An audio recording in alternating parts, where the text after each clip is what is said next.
Welcome guys to the next installment in the options trading strategies tutorial series. In this one, we'll discuss butterflies and iron condors. So in the last video, we discussed straddles and strangles, which benefit if the stock price has a large move in either direction, right? We're expecting some volatility, we just don't have a bias on the direction. In this case, both iron condors and butterflies are used when we expect the price to be range bound, right? We do not expect a big volatility in either of the directions. So in that case, what are iron condors? Iron condors are simply the combination of a bull put spread and a bear call spread. If you guys remember from the previous videos, in both of these, you receive some premium. So for a bear call spread, you expect bearish prices, you sell the more expensive call and you buy a cheaper one. In a bull put spread, you expect bullish prices, you sell the more expensive put and buy a cheaper one. In this case, since you're expecting range bound prices, you put both of these spreads on, you receive the premium, and then you don't want price to leave that range that you're expecting it to be in. So let's take an example. If the current stock price is, let's say, around 45, we sell this 50 call and buy a 55 one, you expect to receive some premium from this position. And let's say you sell the 40 put and buy the 35 one, you expect to receive some premium from that position. So if the price on expiration is between 40 and 50, you keep the entire premium and are in profit. Now let's say price did move out of the range, it goes below 40, in which case what will happen is you will suffer some losses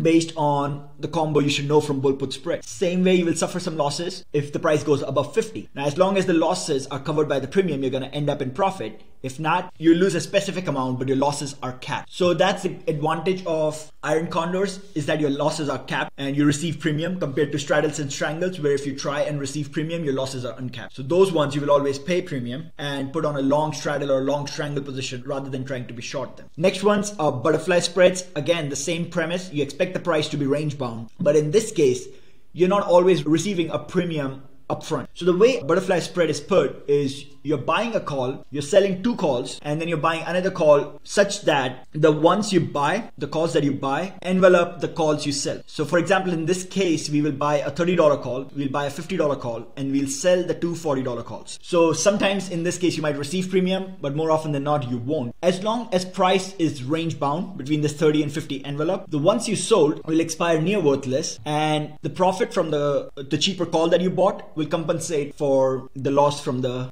more expensive call you bought. So in this case, if price goes a lot out of the range, let's say it's below 30 on expiration, the calls you bought expire worthless, but then you'll have some premium to make up. More often than not, if price goes out of the range, you will end up in a loss. If the price is within range, the $40 calls you sold would not give you enough damage, where $30 calls you bought will make up for the damage from $40 calls you sold, as well as the more expensive call you bought. So you can see the payoff structure is slightly different from iron condors. Ideally, I would suggest to put on iron condors, but this is another strategy to explore, just a slightly different payoff structure. So for now, I simply wanted to introduce all the different strategies. Now you guys have an idea of what kind of strategies to employ if you have a bearish bias, bullish direction, if you have a bias on the volatility. And now you have all the tools in your arsenal to put the different kinds of options positions. And from now on, we'll discuss the options Greeks and see how the different positions will move based on the change in the stock price, based on the change in the time to expiration, as well as the implied volatility. All right, until the next videos, good luck guys. Try and study these different strategies and let's get it.